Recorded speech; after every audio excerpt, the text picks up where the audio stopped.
Hello, ladies and gentlemen. It is I, the Copper Owl, bringing you a Nerf Clampdown video. So I've had this blaster for a while, and I quite enjoy it. It's quickly becoming one of my favorite blasters, and I think it's actually one of the best jolts that has ever been made. When I get to it, I got my little spreadsheet thing. I was going to go full out. This is the old one. Yeah. But I'm going to use it as my grading criteria anyway. For this with my flywheelers. So, comfort-wise, it actually feels fairly decent. I like this little bit on the bottom right here where I could just put my finger on that.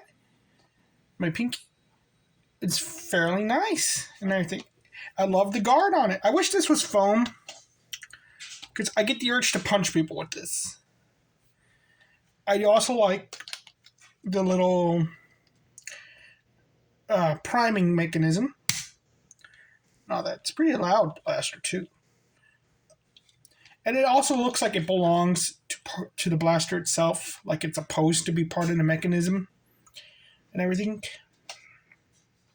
To me, kind of actually looks like you took a Jolt and added stuff to it to try to make it tactical and all that. The only thing that doesn't feel comfortable that much is this right here, but I don't really put my finger on there, but I could see someone accidentally putting it there, getting the webbing of their thumb right there.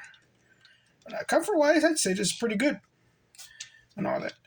And this is why I think it's also the best Jolt, is that it has a tactical rail going to the tactics or the accessories right there.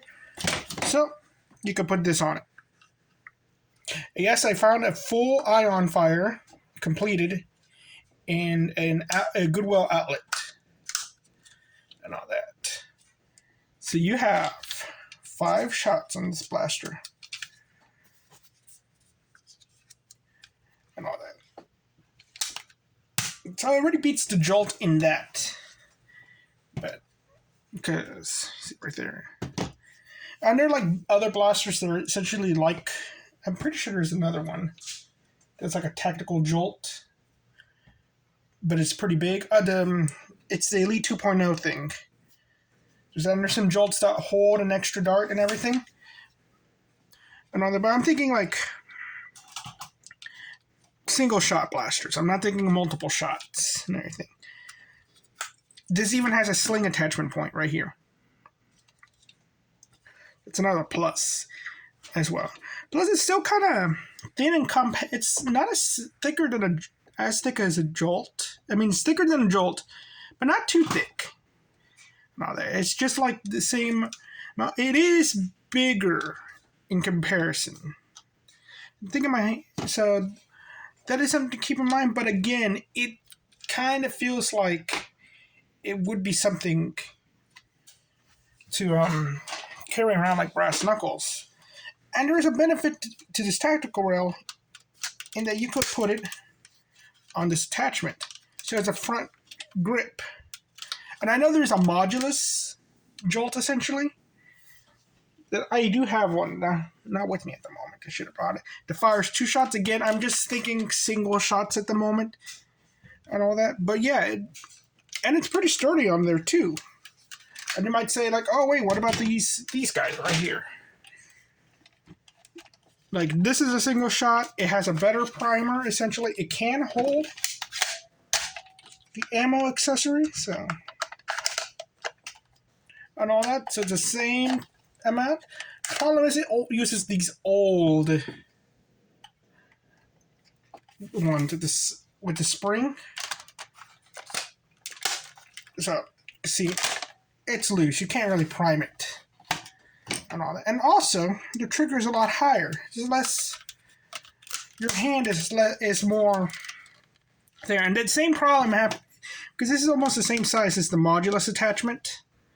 So you get that same problem in that it's just too far down for me. It could be okay for you and all that, but for me, I kind of want it more parallel to the trigger mechanism and all that. So with the accessory. And for price, I don't know how much these cost. I think they're like $5. retail, but you can't find them anymore. So I got this one for like $1 or maybe $2. It's pretty good. Practicality, it's a Jolt. Okay, if you need a Jolt, you need a Jolt. Okay? If you're going to use a single shot blaster, personally I prefer using my ion fire, but having a backup Jolt is pretty fine, and this one could attach onto the onto a blaster because of that attachment point and all that. And you could attach other things to this too, so you could just a laser sight, the ammo holder, and all that, just to be weird. And I think tactics. Profile. It looks like a Jolt. It doesn't look like a real world weapon. You're perfectly fine running around if this was painted all black. You look like you might be confused you're holding like brass knuckles, but you'll be fine. A real Jolt, however, kind of does look like a Liberator. So I'll be more, if you painted a real Jolt silver, I'll be more worried about a real Jolt and all that. It looks like a what's the word?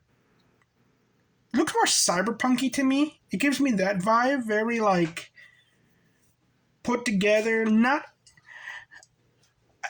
I can never describe this thing. It's always associated with cyberpunk. It's not post-apocalypse, but it's like an alternate future of our future where it's still a retro future. Very urban, and you saw it in the 90s, those post-apocalyptic series. Well, not really post-apocalyptic, it's just what they think the future was, like the class of 99 and all that, or like Predator 2. It's our timeline, but it's like kind of cyberpunky and retro future and all that. That's what it reminds me more of. It doesn't remind me of the zombie stuff. It just reminds me like somebody took like a laser pistol and needed to jury-rig stuff onto it. That's what it feels like. So I like the looks. I wish I wouldn't know how to color this thing. I wouldn't know how to paint it and all that because probably it's going to look like a piece of junk. But still, I do like that. It does kind of have that feel like this is a piece of junk somebody put together, but it's a functioning weapon. Modability, I don't know how to mod this. I assume it's like how you mod a Jolt. So if you're going to mod a Jolt, there you go. For all I know, it's like all of this stuff is just like a shell on a Jolt. So there we go. But again, I don't know. So I have very positive opinions on this blaster and everything. There's another thing, the Snapfire. I'm not going to do a review on this one, but I got a Snapfire on my trip. Man, the thing's loud. Snapfire has that problem where the materials don't feel right. They feel like a cheaper, get harder, older plastic. It could hold 3 darts, and there's another Jolt thing that could also hold multiple darts on the top of them. I have a few, I just don't know where they are at the moment. Pew, pew. The Snapfire, I feel like this thing does look more like a pistol, so it has a worse profile compared to this thing. But also, this thing holds 2 more darts effectively with that. And I don't know if I could really count this as a Jolt because how it's built, but I'm kind of counting it as a Jolt.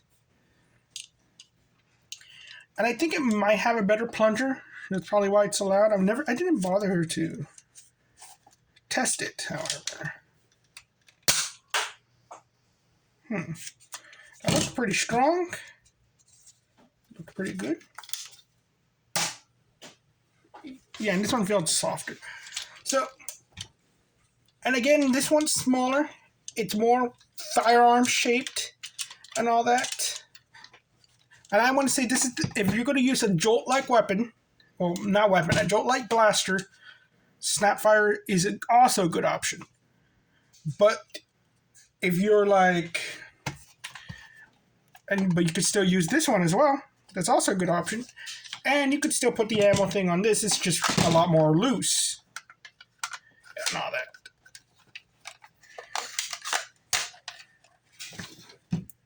And everything. So, but it also kind of ruins a bit of the mechanism. You can't just go like, because your darts are right there. You gotta go like this. So, that's the flaw with this one. So again, it's all preference. So when it comes to me picking jolts and all that stuff, I will either go with the modulus one that connects to a blaster. It's like Clampdown, and it's also dependent. Let's say I'm going to put it in my pocket. Okay, if I'm going to have it in my pocket, I'll go with a Clampdown or a Snapfire. Maybe both, but more likely, probably a Snapfire actually. If I'm going to attach it to my blaster, I'm going with the Clampdown because of my configurations with my blasters. But if I'm going with a certain other type of blaster, I will go with the modulus one. But I do have a regular Jolt I will carry around to a Nerf war. It's painted all gold and all that. I will never use this. I like these things, but I never will use them. And if I was going to go just use a single blaster, it will be the Clampdown, just because I like how that feels and all that. I wish there was like a sword attachment, be like that guy from Soul Calibur. I like how this feels. I like how it looks, and I like having the extra things, and I kind of sometimes like putting a scope on it just to be weird and all that. And I also might use the banana. Pew pew pew. Yeah. So it's just a little review of Clampdown. I think it's really great if you're gonna be more like devoted. If you're gonna be more devoted to your jolts, I say this is the best one. But I say, and all technicalities is like, if you're gonna use a single shot blaster in general, this Snapfire might be better. If this is all you got, really, if you got like an ion fire or some other one-shot blaster, go with that. But still, just Snapfire is pretty neat for like a one-arm blaster, just one-shot blaster, compared to a regular Jolt. But again, the Jolt is just this nice small thing. I know that, so there you go. Well, thank you very much, ladies and gentlemen. I hope you have a nice day. Bye-bye.